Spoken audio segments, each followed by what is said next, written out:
안녕하세요. 주일 오후 성경공부 구약개관, 오늘은 아가 네 번째 시간입니다. 지금까지 아가서의 내용을 보면요, 술람미 여인의 기억과 바람이 이렇게 혼재되어 있었습니다. 그래서 두 연인은 함께 있기도 하고 또 함께 있기를 바라기도 하죠. 이런 부분이 이제 읽다 보면 조금 혼란스러울 수도 있는데, 사실 시라는 장르를 생각해 보면은 그렇게 이상한 건 아닙니다. 시는 어떠한 정보를 이렇게 정확하게 전달해 주기 위한 그런 문학 장르는 아니잖아요.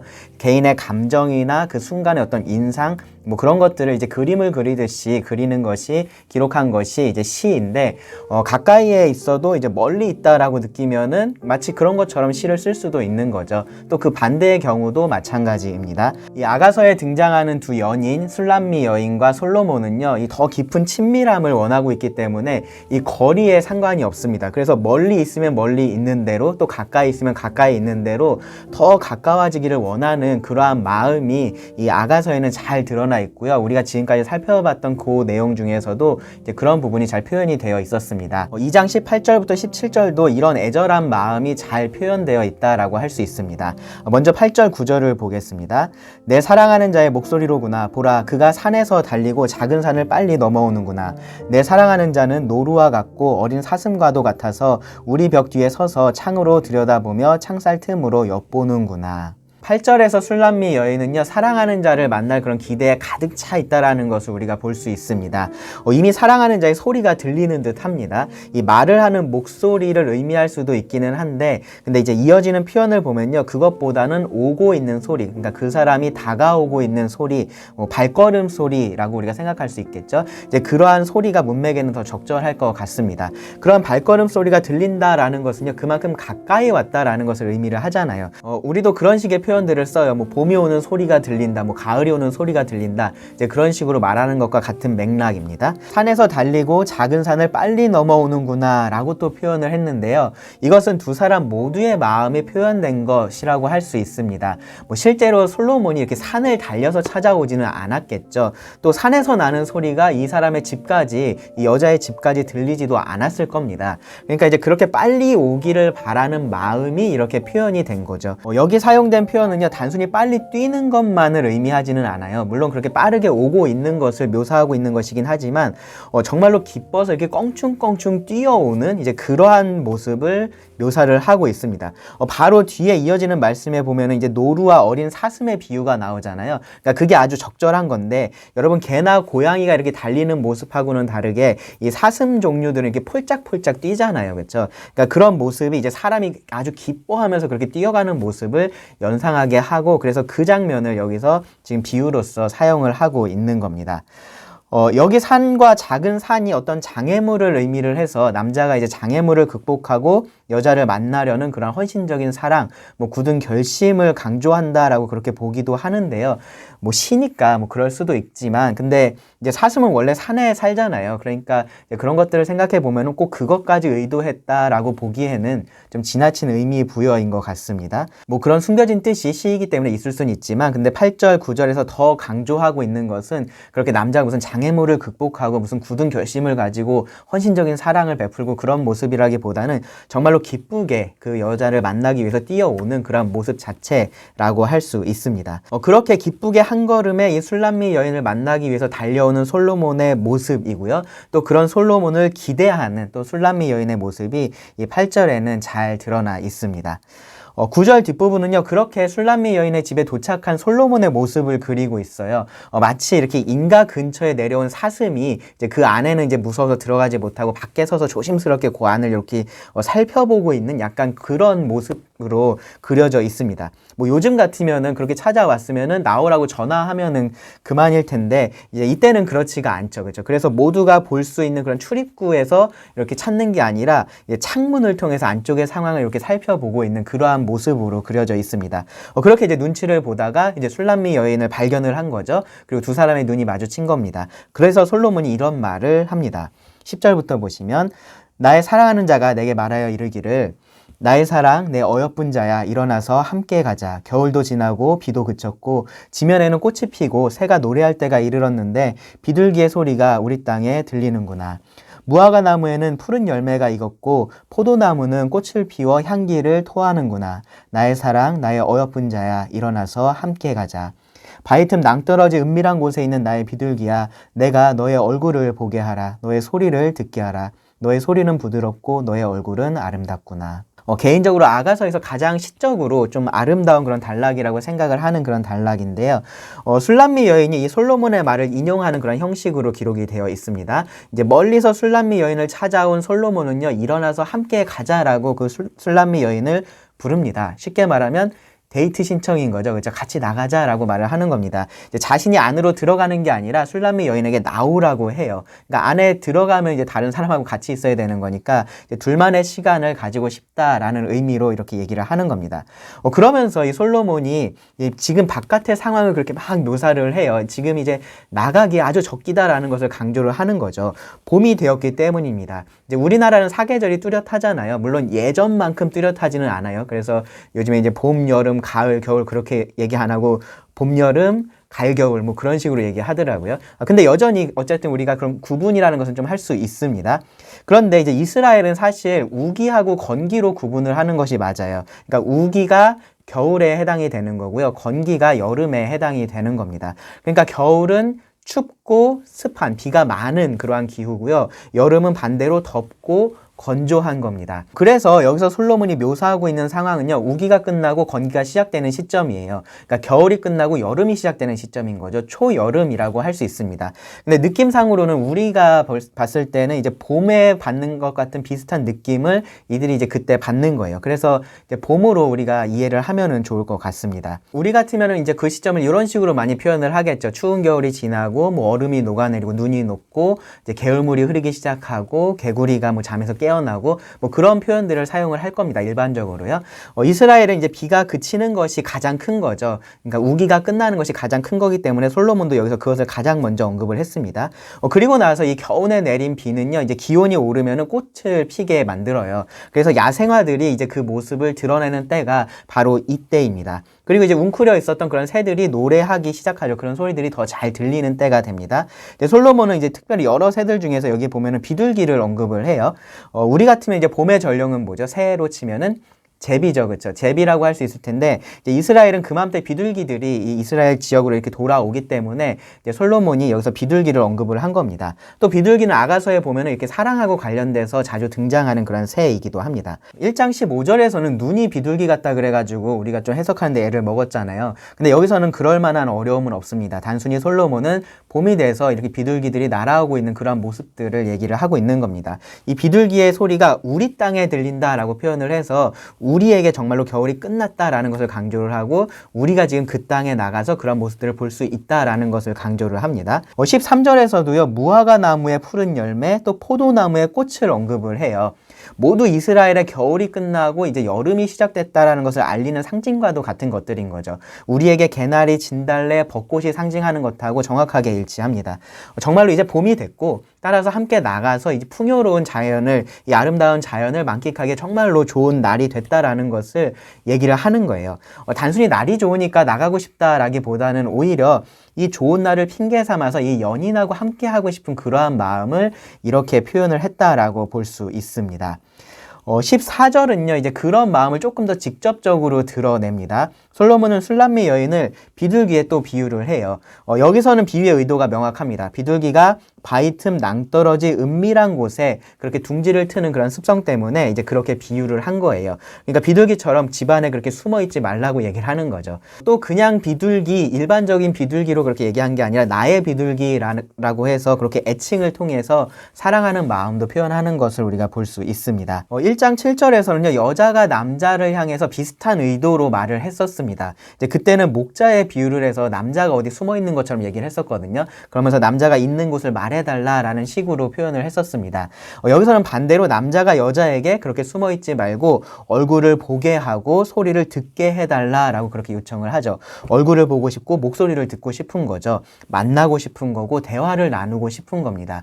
그동안은 이 여자의 말이 더 많이 기록이 되면서 거의 여자 쪽에서만 이렇게 함께하고 싶은 마음이 계속해서 표현이 됐었는데 이제 여기에서 이런 표현들을 보면은 이 관계가 그렇게 일방적으로만 진행되고 있었던 관계가 아니다라는 것도 우리가 분명하게 알 수가 있습니다.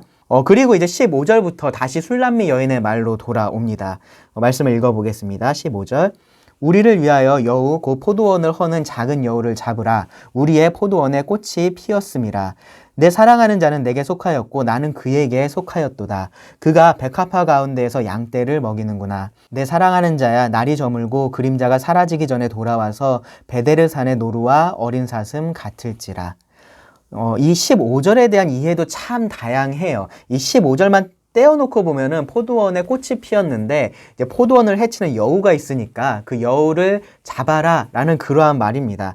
그런데 이 맥락에서 갑자기 이 말을 왜 하는지, 이 말을 하는 사람이 누군지, 누구한테 이런 명령을 하는 건지가 좀 분명하지가 않아요. 이 포도원과 여우가 어떤 상징성을 가지는지도 약간 수수께끼 같습니다. 실제로 이 솔로몬의 말에 따라서 술람미 여인이 밖으로 나왔고, 그래서 두 사람이 함께 이렇게 거닐고 있는 상황에서 나온 말일 수도 있겠죠. 이 포도원을 거닐고 있는데 보니까 진짜로 여우가 막 이렇게 포도원을 망치고 있는 그런 장면을 보면서 한 말일 수도 있어요.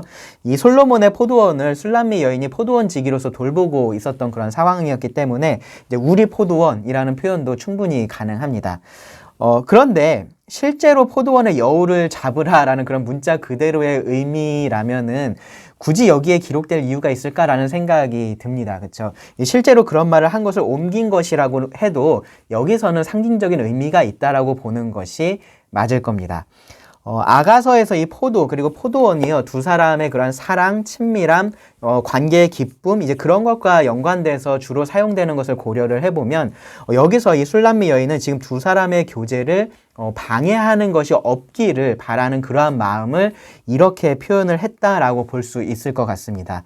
술람미 여인의 마음에 그것이 어떤 한두 가지로 특정되어 있었을 수도 있지만 근데 우리가 그것을 알 수 있는 방법은 없어요. 그렇기 때문에 이것이 무엇인지를 뭐 여우의 특징하고 관련지어서 무엇인지를 찾아내기보다는 이제 일반적으로 이해하는 것이 더 좋습니다. 그것이 사자나 무슨 표범 같은 무서운 맹수가 아니라 작은 여우와 같은 것일지라도 이 관계의 기쁨, 그 교제를 방해하고 그것에 해를 가져온다면 그것으로부터 자신들을 지켜야 한다라고 그렇게 말을 하는 거죠. 왜냐하면 16절에서 말하는 것처럼 두 사람은 서로에게 속해 있기 때문에 그렇습니다.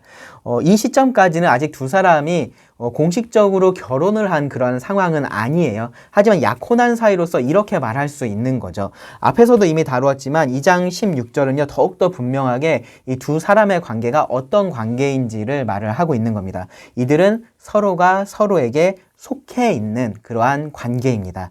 비슷한 표현들이 성경에 많이 나오죠. 하나님은 이스라엘에게 나는 너희 하나님이 되겠고 너희는 내 백성이 되리라 라고 반복해서 여러 번 말씀을 하셨고요. 이제 그것은 하나님과 이스라엘의 관계, 그러니까 언약의 관계를 말할 때 계속해서 사용이 됐습니다. 예수님은요 아버지와 아들의 관계를 아버지께서 내 안에 내가 아버지 안에 있는 것 같이 라고 그렇게 비슷하게 표현을 하셨어요. 또 제자들과의 관계에 대해서도 내 안에 거하라 나도 너희 안에 거하리라 라고 그렇게 말씀을 하셨습니다. 이런 맥락을 우리가 좀 생각을 해보면 내 사랑하는 자는 내게 속하였고 나는 그에게 속하였도다 라는 이 표현은 기본적으로는 두 사람의 연합을 의미를 하면서 그 연합은 사랑의 연합이고 또 지켜야 하는 연합이라는 것을 우리가 알 수 있습니다. 사랑의 연합, 지켜야 하는 연합이 남녀관계, 부부관계라는 거죠. 이런 관계에 대한 표현은요 강압적인 것하고는 거리가 멀어요. 이 관계는 자발적인 사랑에서 시작을 해서 헌신적인 사랑으로 유지가 되는 그러한 관계입니다. 사랑으로 서로에게 구속된 관계라고도 말할 수 있는 거죠. 구속하는 것이 아니라 스스로 구속된 겁니다. 서로가 서로에게 속하기를 원하기 때문에 그렇습니다. 이제 그것이 기쁨을 주기 때문에 그런 거죠. 그 기쁨을 술람미 여인은 그가 백합화 가운데에서 양떼를 먹이는구나 라고 그렇게 비유적으로 여기서는 표현을 했습니다. 이런 관계의 기쁨을 방해할 수 있는 작은 여우들이 사실 굉장히 많이 있어요. 외부에도 있고요, 내부에도 있습니다. 그런 관계 외부에도 있고 내부에도 있습니다. 뭐 기본적으로는 개인의 이기심이라는 것이 방해가 되겠죠. 서로가 원하는 것을 상대방으로부터 얻으려고만 하면 이 관계라는 것이 깊어질 수가 없고요, 지속될 수가 없습니다. 그것을 조금 더 확장해 보면요, 서로에 대한 기대라는 것이 문제가 되기도 합니다. 이 관계에 있어서 큰 문제를 가져오기도 합니다. 기대하는 것 자체가 문제는 아니지만 잘못된 기대가 있기 때문에 그래요. 내가 밖에서 힘들게 일하는데 집에 있으면서 뭐 이런 일 정도는 해야지라는 그러한 기대가요, 잘못된 기대로 이 관계의 문제를 가져올 수 있는 겁니다. 물론 아내가 집에 있으면서 전혀 집안을 돌보지 않고 있다면 그것은 이 아내 입장에서는 분명히 잘못하는 거예요. 근데 남편이 자기 기준만 이상적으로 이렇게 높이 세워두고 그렇게 하지 못하는 아내를 탓하는 것은 옳지 않다라는 겁니다. 사랑으로 더 잘 할 수 있도록 돕는 것이 필요하지, 이것도 못하는 혹은 이것도 안 하는 사람은 뭐 사랑받을 자격도 없다라는 식으로 대해서는 안 된다라는 거죠. 사실 그 반대도 마찬가지예요. 아내도 남편에 대해서 동일하게 그렇게 잘못된 기대들을 가지고 죄악된 행동들을 할 수가 있는 겁니다. 그것이 두 사람의 관계를 무너뜨릴 수 있는 거죠. 각자의 성향이나 성격이 문제를 일으킬 수도 있어요.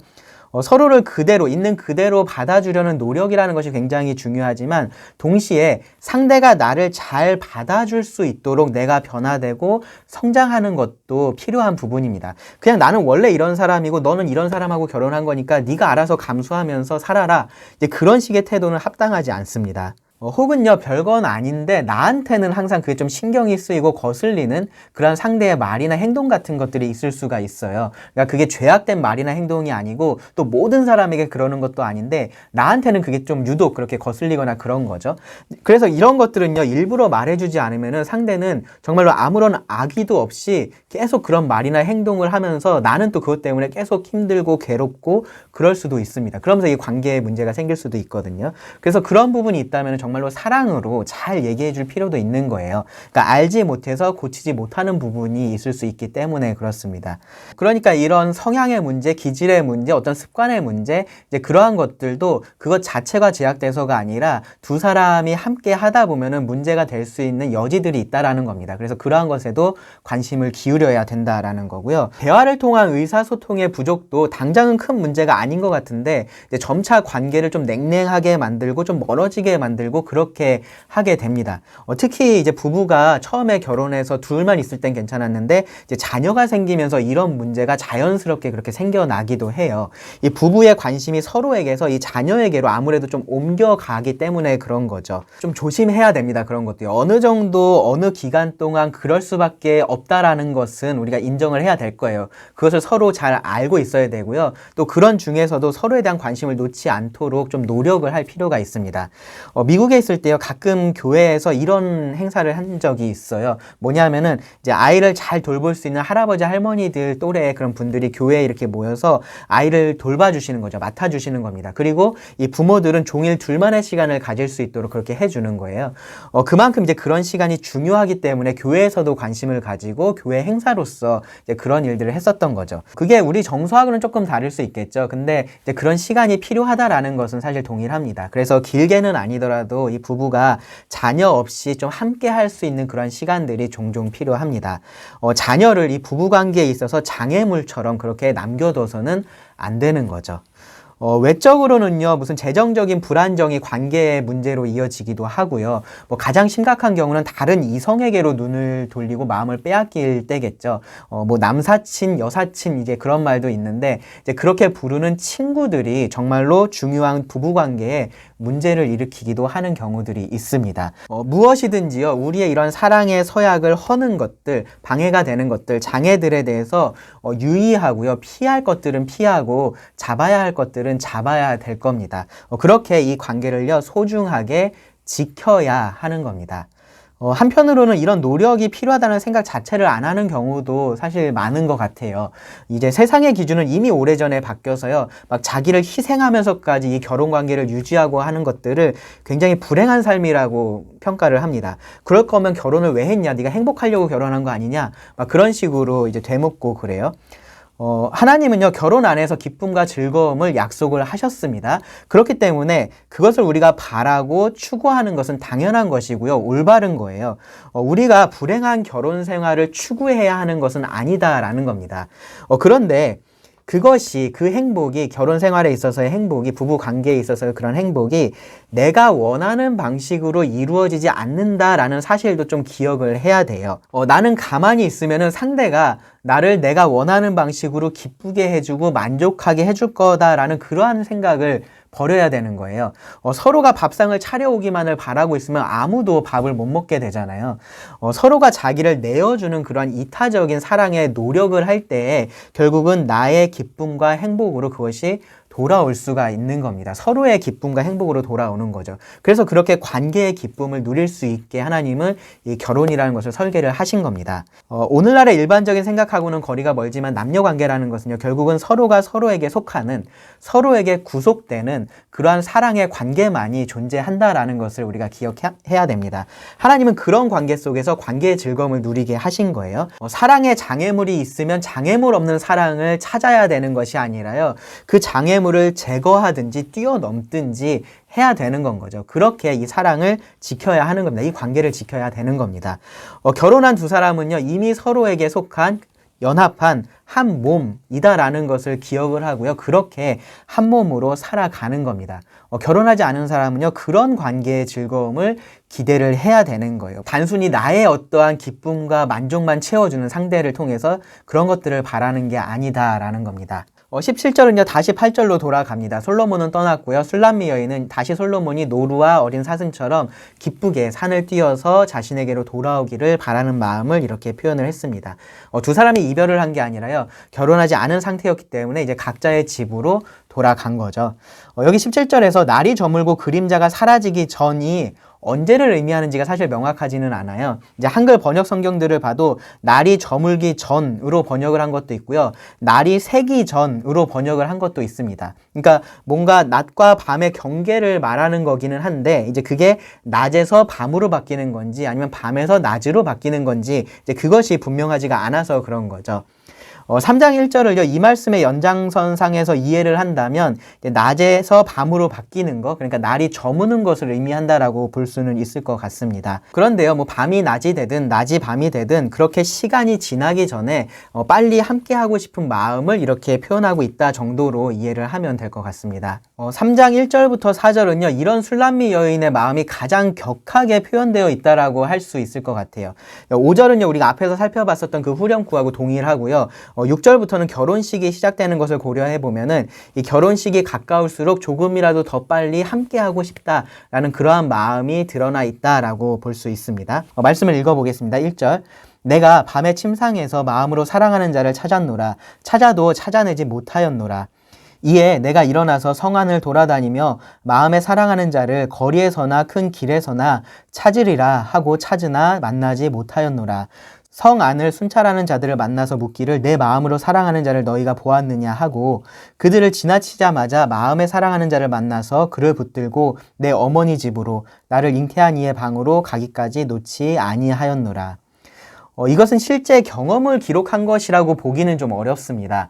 밤중에 돌아다니는 부분이나 뭐 사랑하는 자를 만나서 방으로 데리고 들어오는 일은 실제로는 일어나기 어려운 그런 부분이죠. 물론 이제 5장 2절부터 있는 말씀이 좀 유사하기는 한데, 이제 그때는 결혼 후이기 때문에 우리가 어느 정도 수긍할 수 있지만 여기서는 아직 아닙니다. 그렇다고 이것이 기대를 담은 그런 상상이다라고 보기에도 약간 무리가 있어요. 그러니까 지금까지는 좀 아름다운 상상을 이렇게 펼쳐왔었는데 여기서 갑자기 이렇게 어두운 상상을 펼친다라는 것이 좀 잘 어울리지는 않습니다. 그래서요, 아마도 이 솔로몬과 헤어지고 나서 더욱 함께하고 싶은 마음 가운데 잠이 들었고, 이제 꿈에서 이런 내용의 꿈을 꾼 것을 기록한 것이다 라고 보는 것이 가장 자연스러울 것 같습니다. 여기 보면요, 술람미 여인은요, 매 절에서 솔로몬에 대해서 마음으로 사랑하는 자라고 그렇게 표현을 해요. 문자적으로 번역을 하면은 영혼으로 사랑하는 자이고요, 좀 더 자연스러운 표현으로 바꿔보면은 진심으로 사랑하는 사람, 이제 그렇게 할 수 있을 겁니다. 그러니까 꿈속에서 이 사랑하는 사람을 찾기 위해서 얼마나 간절했었는지를 우리가 볼 수 있는 그런 표현인 거죠. 꿈에서 술람미 여인은요, 이미 두 사람이 결혼한 상태에서 그렇게 잠에서 깼습니다. 그러니까 당연히 옆에 자고 있어야 하는 사람이 보이지를 않는 거죠. 그러니까 계속해서 찾아다닌 겁니다. 집안을 찾고 집 근처를 찾아봤을 겁니다. 그러다가 이제 성을 열심히 돌아다녔는데 그래도 찾지를 못했습니다. 성 안에 보니까 순찰하는 사람들이 있었어요. 뭐 오늘날의 방범대원 정도로 이해를 하면 될 것 같은데요. 그들에게 솔로몬의 행방을 물어봅니다. 그런데 대답을 듣지는 못했습니다. 하지만 그들을 지나치자마자 이제 솔로몬을 만나 만나게 되죠. 이것이 이제 꿈인 것을 고려를 해야 돼요. 그러니까 이 흐름에 무슨 꼭 인과관계가 반드시 있어야 된다. 뭔가 딱 맞아 들어가야 된다. 이제 그러한 설명은 사실 필요가 없습니다. 뭐 여러분들도 꿈을 꾸셔서 아시겠지만 이제 깨어나서 생각해 보면 진짜로 말도 안 되는 그런 꿈이 이제 꿈에서는 다 이해가 되잖아요. 그렇죠? 이 순찰하는 자들이 일부러 대답을 해주지 않았다거나 뭐 솔로몬을 숨겼다거나 하는 그런 추측들은 사실 불필요합니다. 그저 술람미 여인이 그렇게 애타게 자기의 신랑이 된 이 꿈속에서 신랑이 된 그 신랑을 찾아다녔다라는 것이 중요한 거죠. 그리고 결국은 그렇게 신랑을 만나서 방으로 데리고 들어갔습니다. 여기서 중요한 표현은 그를 붙잡고 놓지 아니하였노라예요. 그러니까 현실에서는 헤어질 수밖에 없었지만 이 꿈에서만이라도 그렇게 하고 싶지 않은, 꼭 붙들고 싶은 그러한 술람미 여인의 바람이 잘 담겨 있는 그러한 표현입니다. 그리고 5절은요, 우리가 2장 7절에서 봤었던 그 말씀의 반복입니다. 2장 7절 직전에도 이 술람미 여인은 이 솔로몬과의 결혼 후의 친밀함을 그렇게 바라는 마음을 표현을 했었잖아요. 그리고 내 사랑이 원하기 전에는 흔들지 말고 깨우지 말지니라 라는 이 말을 통해서 이제 그런 욕구를 자극하지 말 것을 경고를 했었잖아요. 여기서도 비슷합니다. 그런 것들은 실제로는 결혼 후에 이루어져야 한다라는 것을 다시 상기시키는 겁니다. 그 결혼 후의 이야기를 우리 다음 시간에 이어서 함께 살펴보겠습니다. 그럼 오늘 강의는 여기서 마치겠습니다. 감사합니다.